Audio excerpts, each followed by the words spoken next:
What's up, guys? Welcome back to part 3 of Noob to Pro Challenge. In this video, we are going to be doing a lot of stuff, so this video is going to be a bit longer. And guys, only 1% of you guys are subscribed, but like watching my video, if you guys do enjoy my video, consider liking the video and maybe subscribe to support my channel. Thank you guys' support for my last 2 videos I uploaded. It really helps me make better contents for you guys. Aside all that yap, let's get started with the video. Okay, I am going to plan on making some copper plates for research points, make a crankshaft farm for research points later on, and make a good source of power that's infinite. For right now, I'm just going to make a copper plate farm for my research points, because we need to get to research station level 3 as soon as possible. Let me just finish this really quick. One thing I'll say is that this farm is not reliable. This is just temporary. Later, the crankshaft will be more useful. Matter of fact, this factory produces a bunch of pollution due to the ore melters. Not recommended, but it's all up to you. If you do want a tutorial on how to ratio and build perfectly without losing any efficient, let me know down in the comments and maybe I'll post the tutorial. There's the first research points done. On to the next one.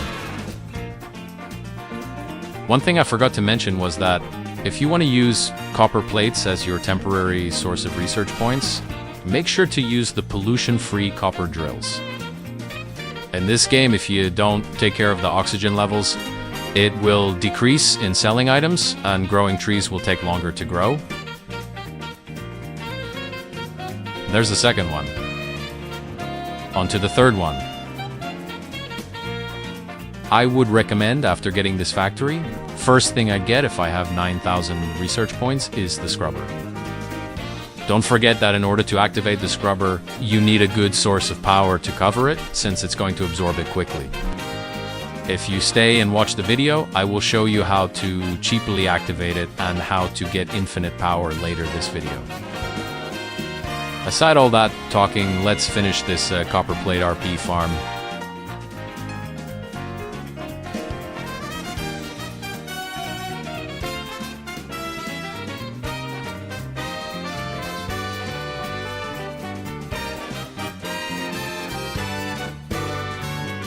Now that we're done with the copper plates RP farm, let's focus on making steel, the metal that will get us the RP points we need later. Let's go and research steel.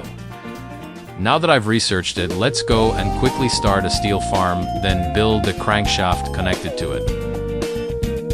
Let's delete the iron plate farm we used to have and change it to a steel factory. Let's get started on building the steel factory. I would say that steel is a bit more complex, but it's all worth it in the end. Also, for steel, you need a bunch of power. But for me, I'm feeling like Elon Musk right now, so I just buy a bunch of level 2 wind turbines. If you already have your own source of power, go for it so you don't have to spam a bunch of turbines. Again, I'm using ratio in this factory. Remember, ratio is everything when it comes to this game, so you better know your math.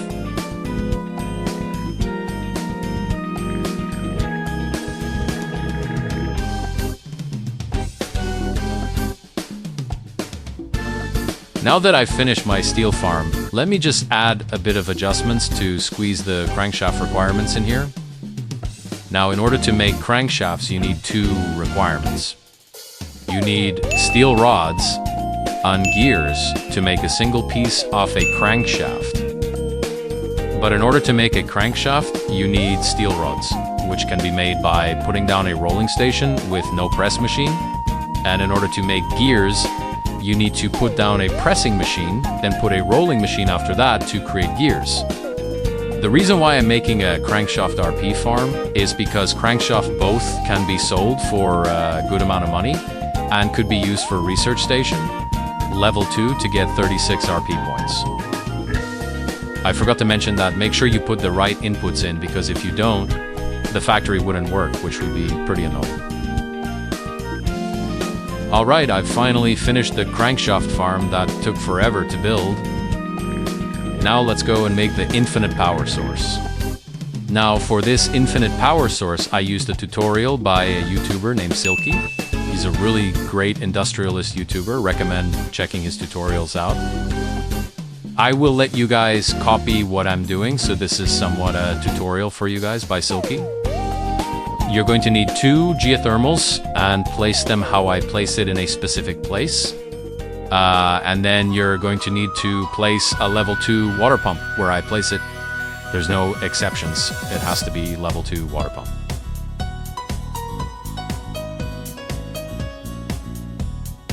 After you're done placing it, next thing you want to get is the water boiler. Remember, place it how I place it. Everything matters about placements. Otherwise, you'll have to delete everything and build again.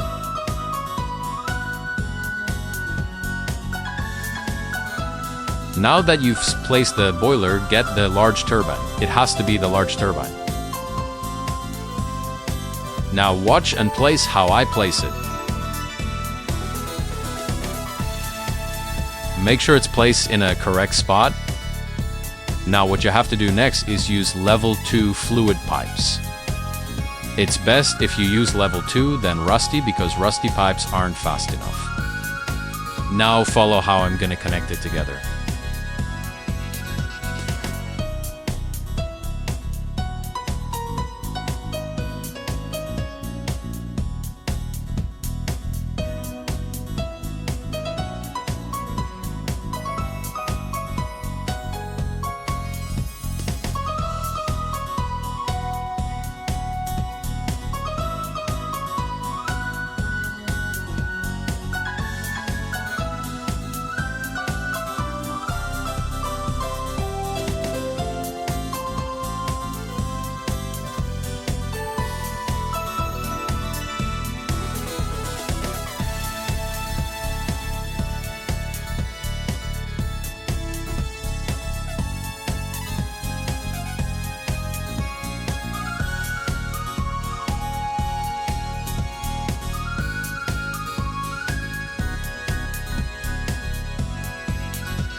Now, what you need next is level 2 fluid interceptions for easier transport.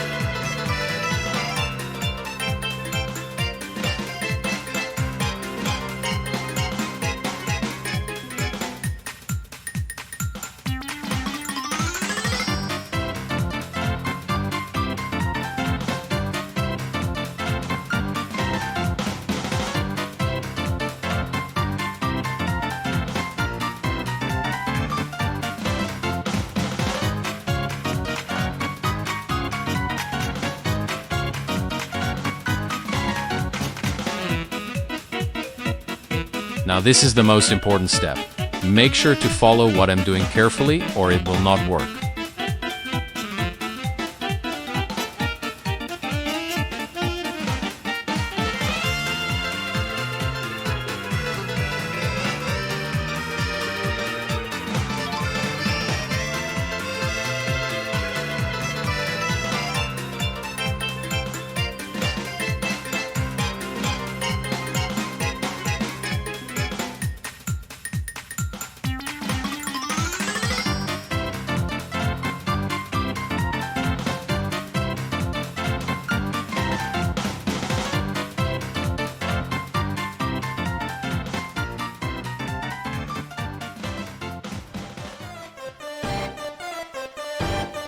Now that you've connected all of it, you need a temporary power source to jolt everything to start.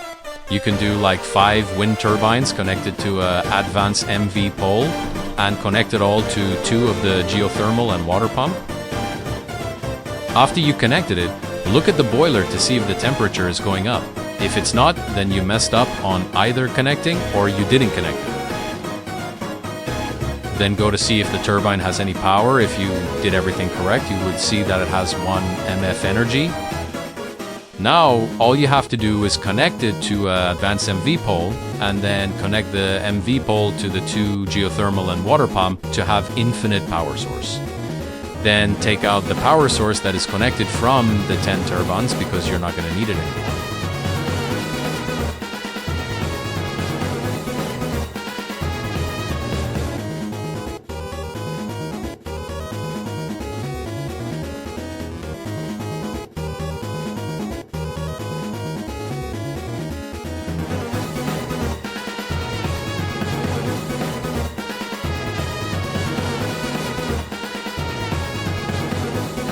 Now, you should still have max energy because this power source is a loop. You know, if you did it right, if it still has 1 MF after connecting all the MV pole to the machines. There you go. You have an infinite power source in the hardest tycoon on Roblox. But once you get further into the game, things will just get better. Now you can keep making it over and over again. That's what I'm going to do. So here's a quick speed of me building it.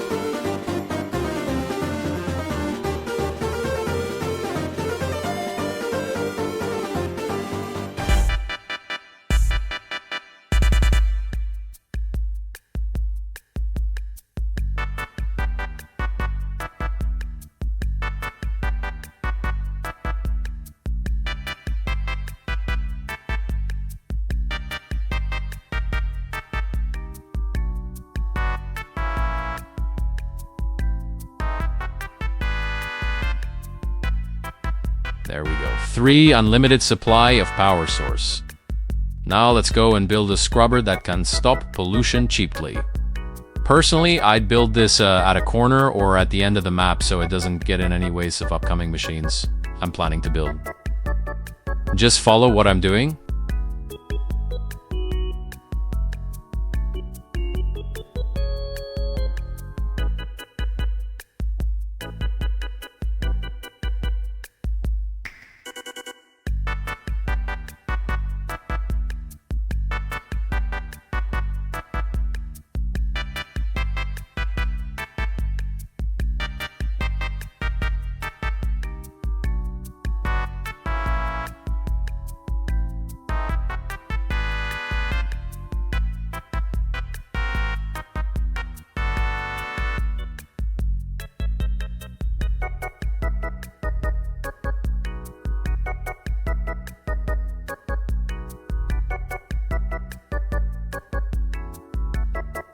Now you need an fluid storage to store the residue because it's a waste and it cannot be used or sold. You can use any fluid storage, but I'd recommend either spamming medium fluid storage or just place 2 golden fluid storage if you have it.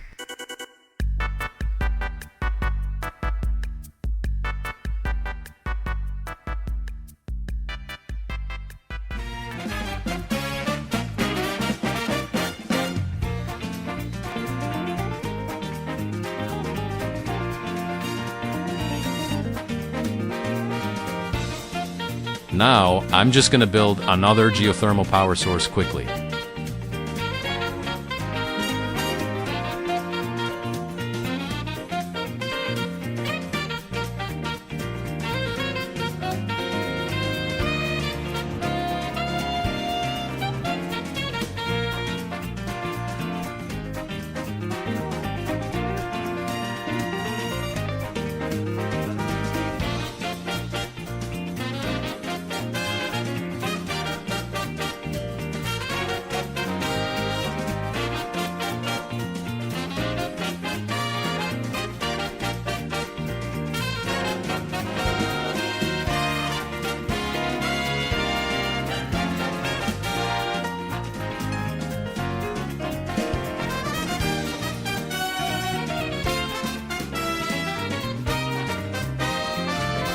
Now I'm just gonna connect it to the scrubber and water pump to get it to start. If you see residue, that means it's working. Congrats, you got a scrubber to work. Now I'm just gonna expand it a little, then start working on making a better crankshaft factory. To be honest, I liked the design I made, but the ratio wasn't great, so I changed the design.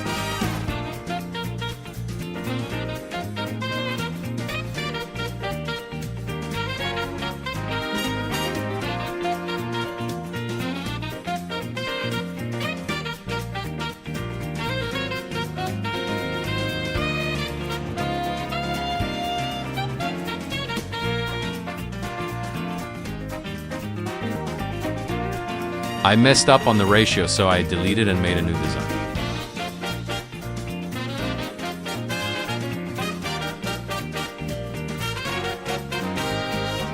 Let's make a better ratio crankshaft factory.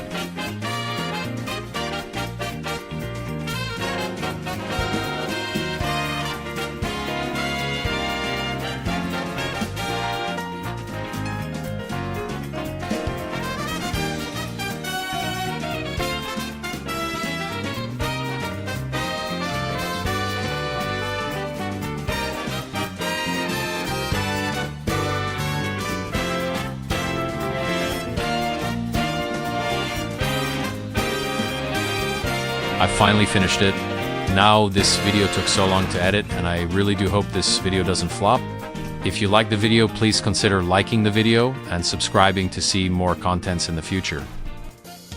Let me know down in the comments what I should do next and advices on what I should do to get better at this game. Thank you for watching my video.